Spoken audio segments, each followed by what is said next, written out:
త్రినేత్రి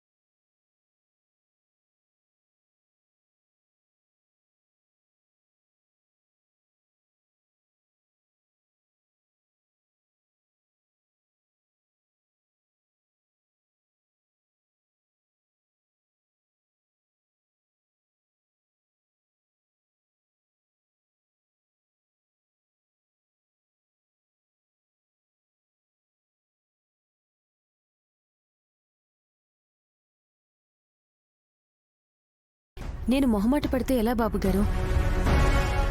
all right. Vishalakshi, నువ్వు త్రినేత్రిగా ఉండడానికి మహంకాళి అమ్మవారు కారణమని ఎందుకన్నదో తెలుసుకోవచ్చా? అమ్మవారిని కొలుస్తాను కాబట్టి. నువ్వు కొలిచేది విశాలాక్షి అమ్మవారిని కదా? అమ్మలగన్న అమ్మ 1,00,000 నామాలున్నాయి. ఏ పేరుతో పిలిచినా ఒకటే కదా. ఈ అయోమయ విషయంలో అమ్మవార్లు కూడా వేరనిపిస్తోంది. ఎలా? దేవీపురం వేరు, ముక్కంటిపురం ఎలా వేరో ఇక్కడ మహంకాళి అమ్మవారు, విశాలాక్షి అమ్మవారు, త్రినేత్రి వేరు, త్రినయని వేరని నా మనసు కనిపిస్తోంది. నిజమే బాబుగారు, మీ మనసు మీకు సరిగ్గానే చెప్తుంది, కానీ ఆధారాలు తెలియడం లేదంతే. ఇంకొక డౌట్. ఈరోజు నా మీద ప్రేమ కన్నా అనుమానాలే ఎక్కువ ఉన్నాయి బాబుగారికి. నీ మీద ప్రేమతోనే డౌట్ లేకుండా అన్నీ క్లియర్ చేసుకుంటున్నాను ఆయన్ని. అయితే అడగండి, నాకు కావాల్సింది మీ ప్రేమే. ఈసారి నువ్వే నా దగ్గరికి రావాలని విశాలాక్షి చెప్పింది. ఎక్కడికి వెళ్ళాలని? అమ్మ దగ్గరికి రమ్మనేమో. ఏ అమ్మ? ఈ జగత్తుని పాలించే అమ్మవారి దగ్గరకు. విశాలాక్షి తన దగ్గరికి రమ్మంది కదా. అలా అన్నదా? నీకు గుర్తులేదా ఏంటి నాయని? సరిపోయింది. ఇప్పటి వరకు నిన్ను అడగడం కూడా వెంటనే మర్చిపోతున్నావా ఏంటి? మమ్మీ, చూసావా నీ చిన్న కొడుకే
వచ్చారంట చెల్లి. వారెవరు?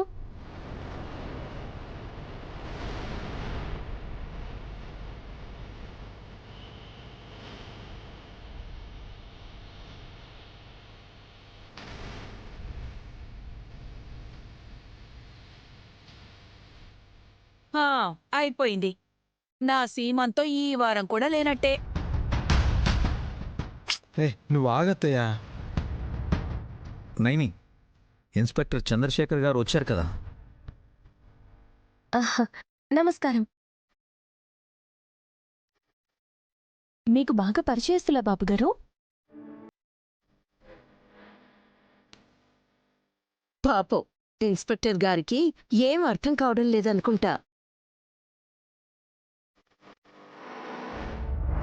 ఎన్నో కేసులు చూసుంటారు కానీ ఇలాంటి విచిత్రమైన కేసు మీ సర్వీస్లో ఎక్కడా తగిలుండదు.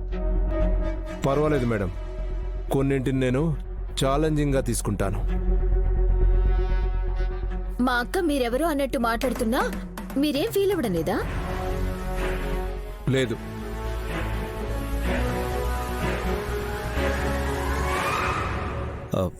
మీరెవరో అర్థం చేసుకోకపోయినా నైనిని ఇన్స్పెక్టర్ గారు అర్థం చేసుకున్నారు. నేనైతే ఇప్పటికీ కాస్త కన్ఫ్యూజ్ అవుతూనే ఉన్నాను సార్. ఎందుకని? తను మా వదినే అని ఒకసారి, ఇంకొకసారేమో తను కాదా ఏంటి అని. ఇలా